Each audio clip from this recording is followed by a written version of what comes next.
जिसका जेल में दिल मिल गया। अब 22 जुलाई को मंडोर ओपन जेल में मंडप सजेगा, जो सिर्फ एक विवाह समारोह नहीं होगा, बल्कि ये उस उम्मीद का प्रतीक बनेगा जो बताती है कि कठिन से कठिन परिस्थितियों में भी जिंदगी आगे बढ़ने का रास्ता तलाश लेती है। रिपोर्ट देखिए। 2 कातिल ओपन जेल में इश्क, हाई कोर्ट से प्यार को मिली जीत, जेल में 7 फेरे, एक विवाह, ऐसा भी। सलाखों के पीछे अक्सर सन्नाटा, सजा और बीते हुए गुनाहों की कहानियां कैद रहती हैं। लेकिन कहते हैं ना कि प्यार किसी जगह, वक्त या हालात का मोहताज नहीं होता। जोधपुर की मंडोर ओपन जेल इन दिनों एक ऐसी कहानी लिख रही है जहां बंद दरवाजों के बीच मोहब्बत ने दस्तक दी है। खेतों में साथ काम करते करते शुरू हुई कुछ बातें कब जिंदगी भर के रिश्ते में बदल गयी, शायद इसका एहसास मुलाराम और सीमा को भी नहीं हुआ। अब 22 जुलाई को उम्र कैद की सजा काट रहे ये दोनों कैदी 7 फेरों के साथ अपने जीवन की नई शुरुआत करने जा रहे हैं। मुलाराम और सीमा दोनों उम्र कैद की सजा काट रहे हैं। खेतों में काम करने के दौरान शुरू हुई बातचीत धीरे धीरे भरोसे और फिर जीवन भर के रिश्ते में बदल गई। अब दोनों ने साथ जीने का फैसला किया है। खेतों में मुलाकात हुई और हमारा अलग अलग क्वार्टर दिए हुए यहाँ, और हमारे को यहाँ फार्म पे बातचीत हुई। मतलब मैं शादीशुदा नहीं हूँ और ये पहले शादी की चुकी है। उसका पति है जो एक्सपायर हो गया। बाद में उससे बात की, मैं बोला शादी कर लेते तू मेरे से, तो उसने हाँ बोल दिया, बोल कर लूंगी। दरअसल नागौर के रहने वाले मुलाराम को साल 2023 में पड़ोसी की हत्या, साक्ष्य मिटाने और संपत्ति के गलत इस्तेमाल करने के मामले में दोषी ठहराया गया था। वहीं सीमा अपने पति की हत्या के मामले में सजा काट रही है, लेकिन मुलाराम के अच्छे आचरण के कारण उसे मंडोर ओपन एयर कैंप में रखा गया है। वहीं सीमा भी हत्या के मामले में सजायाफ्ता है। सालों की सजा और कठिन परिस्थितियों के बीच दोनों को एक दूसरे का साथ मिला। अलग अलग रास्तों से मंडोर ओपन जेल तक पहुंचे मुलाराम और सीमा ने यही अपने आने वाले कल के सपने संजोए। राजस्थान हाई कोर्ट ने भी इस रिश्ते को संवैधानिक अधिकार मानते हुए विवाह की अनुमति दे दी है, लेकिन वो चाहते हैं कि उन्हें अच्छी सुविधाएं मिले। शादी तो कर लेंगे, लेकिन यहाँ सुविधा है नहीं कुछ ज्यादा। नहीं तो यहाँ कमरे बने हुए सही नहीं है, यहाँ कोई सुविधा है, पानी की आने की कुछ सुविधा नहीं है। कोर्ट के आदेश के अनुसार हमारे शादी के लिए परमिशन दी गई है, लेकिन हम गांव में शादी करना चाहते थे, लेकिन कोर्ट ने बोला कि भाई जेल में यही खुली फार्म में शादी कर लो। जेल प्रशासन की निगरानी में शादी की तैयारियां शुरू हो चुकी हैं। इस कहानी का सबसे भावुक पहलू ये है कि जेल में बनी सीमा की एक सहेली का परिवार अब उसका अपना परिवार बन गया है। सहेली के पिता कन्यादान करेंगे और दोनों के करीबी लोग इस खास मौके के गवाह बनेंगे। विवाह समारोह में पंडित सहित दोनों पक्ष के अधिकतम 21 परिजनों को शामिल होने की अनुमति दी गई है। अभी दोनों की सजा के करीब 4 साल बाकी है, लेकिन उन्होंने तय किया है कि वो इस सफर को साथ मिलकर तय करेंगे। मंडोर ओपन जेल में सजने वाला ये मंडप सिर्फ 2 लोगों का मिलन नहीं, बल्कि इस बात का संदेश भी है कि जिंदगी हर इंसान को सुधार और नई शुरुआत का एक मौका जरूर देती है। जोधपुर के मंडोर ओपन जेल में होने वाली ये शादी कई मायनों में खास है। सलाखों के पीछे पनपा ये रिश्ता अब 7 फेरों के बंधन में बंधने जा रहा है। ये कहानी बताती है कि सजा के साथ साथ सुधार और नई उम्मीदों के लिए भी समाज में जगह बनी रहनी चाहिए। न्यूज़ 18 के लिए श्याम चौधरी की रिपोर्ट। संसद का सत्र शुरू हो रहा है और उससे पहले परिसीमन को लेकर देश में एक बड़ी बहस शुरू हो गई है।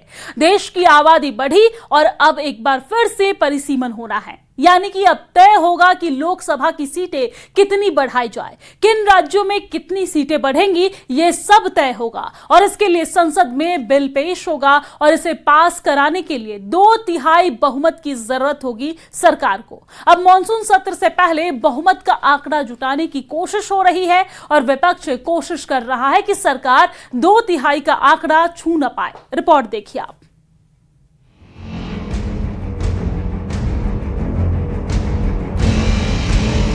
सोमवार से संसद का सत्र शुरू हो रहा है और उससे पहले परिसीमन को लेकर देश में एक बड़ी बहस शुरू हो गई। परिसीमन मतलब डिलिमिटेशन। इसके जरिए लोकसभा और विधानसभा की सीटों की संख्या तय होती है। आखिरी बार 1976 में लोकसभा के लिए 543 सीटें तय की गई थी। इसके बाद करीब 50 साल बीत गए, देश की आबादी बढ़ी और अब एक बार फिर से परिसीमन होना है। यानी अब तय होगा कि लोकसभा की सीटें कितनी बढ़ाई जाएं, किन राज्यों में कितनी सीटें बढ़ेंगी। ये सब तय होगा।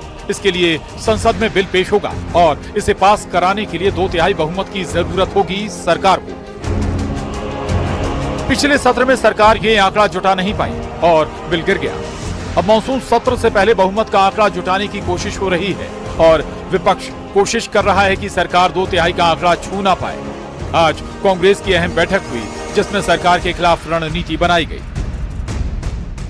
सुनने को मिला है कि गृह मंत्री प्रयास कर रहे हैं परिसीमन विधेयक जो 17 अप्रैल को सरकार को 2/3 बहुमत नहीं मिला और काफी भारी हार हुई सरकार की, उस विधेयक को वो वापस लाना चाहते हैं। हम परिसीमन विधेयक का पूरा विरोध करेंगे, करते रहेंगे और सभी विपक्ष पार्टी की एकता और एकजुटता बरकरार रखने में हम पूरा प्रयास करेंगे, करते रहेंगे। संसद में फिलहाल 4 ऐसे बिल हैं जो बेहद अहम हैं और इनमें हर बिल को पास कराने के लिए सरकार को 2/3 का बहुमत चाहिए। इनमें पहला बिल है नारी वंदन संशोधन अधिनियम यानी महिला आरक्षण बिल। ये संसद से पास हो चुका है और अब इसमें एक संशोधन होना है। दूसरा बिल है वन नेशन वन इलेक्शन। इस पर जेपीसी की रिपोर्ट आनी बाकी है। तीसरा बिल है 130वां संशोधन विधेयक जिसमें प्रावधान है कि 30 दिन जेल जाने पर पीएम या सीएम की कुर्सी जाएगी। इस पर जेपीसी की रिपोर्ट आ गई है। लेकिन ये तीनों विधेयकों से ऊपर फोकस में है परिसीमन बिल जिसके जरिए लोकसभा के लिए सीटों की नई संख्या तय होगी और पूरा संग्राम इसी को लेकर। पिछले संसद सत्र में कांग्रेस ने सरकार से गारंटी मांगी थी कि अगर वो सभी राज्यों में एक समान 50% सीटें बढ़ाए तो कांग्रेस इस पर साथ देगी। When the bill introduced itself, entire opposition demanding we want this to be in the legislation. Number 2, the constitutional protection of the delimitation to the states, number of the seats in the state should be protected. We are asking the Home Minister whether are you ready to dealing the delimitation process along with the women reservation, number 1. Number 2, if you are ready to include the number of seats in each state by legislation by 50%, these two things, are you ready? सरकार तुरंत तैयार हो गई। गृह मंत्री अमित शाह ने संसद में इसका ऐलान भी किया लेकिन बाद में कांग्रेस पीछे हट गई। मुझे लगता है कि आपके नसीब में यश लिखा है। एक बिल पारित हो जाएगा शायद। मान्यवर वेणुगोपाल जी ने 2 चीजें करी कि एक तो 50% आरक्षण और 50% सीटें बढ़ाई जाएगी, उसको बिल में शामिल करने के लिए ऑफिशियल अमेंडमेंट लाने के लिए तैयार हो। हाँ जी, मैं तैयार हूं। मान्यवर 1 घंटा आप सदन स्थगित कर दीजिए। 1 घंटे में मैं मेरा ऑफिशियल अमेंडमेंट मेरे पास में तैयार है, जेरोक्स कराकर सभी सदस्यों को सर्कुलेट कर दूंगा क्योंकि हमें 50% सीट बढ़ानी है।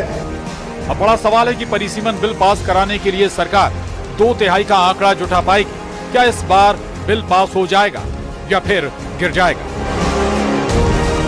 Bureau report, news 8। एक बड़ी खबर सामने आ रही है। बड़ी जानकारी आपको दे दें कि जयपुर से ये बड़ी खबर है जहां पर सीएम भजन लाल ने मॉनसून तैयारियों की समीक्षा की है और सीएम ने समीक्षा बैठक में अधिकारियों को निर्देश भी दिए हैं। मॉनसून के दौरान राहत और बचाव व्यवस्था को लेकर निर्देश दिए गए हैं। बारिश के बाद समय पर सड़कों की मरम्मत के निर्देश दिए गए हैं। सीएम बोले कि हर परिस्थिति के लिए अलर्ट मोड पर रहे सभी विभाग। तो बड़ी जानकारी हम आप तक पहुंचा रहे हैं जहां पर जयपुर से ये बड़ी खबर है। सीएम भजन लाल ने मॉनसून तैयारियों की समीक्षा की है। आपको बता दें कि सीएम ने समीक्षा बैठक में अधिकारियों को तमाम सख्त निर्देश जारी कर दिए हैं। आपको बता दें कि कुछ ही दिनों में मॉनसून की बारिश तेज हो जाएगी और बारिश के तेज होने से पहले मुख्यमंत्री ने तमाम अधिकारियों के साथ बैठक कर जरूरी निर्देश जारी किए हैं। मॉनसून के दौरान राहत और बचाव व्यवस्थाओं को लेकर निर्देश जारी किए गए हैं। बारिश के बाद समय पर सड़कों की मरम्मत के निर्देश भी दिए गए हैं क्योंकि हम देखते हैं कि बारिश के वक्त किस तरह की स्थिति हो जाती है और उसके बाद कहीं ना कहीं सड़कों की मरम्मत बेहद जरूरी होता है। तो ऐसे में सड़कों की मरम्मत के निर्देश भी दे दिए गए हैं और सीएम बोले कि हर परिस्थिति के लिए अलर्ट मोड पर सभी विभाग रहे।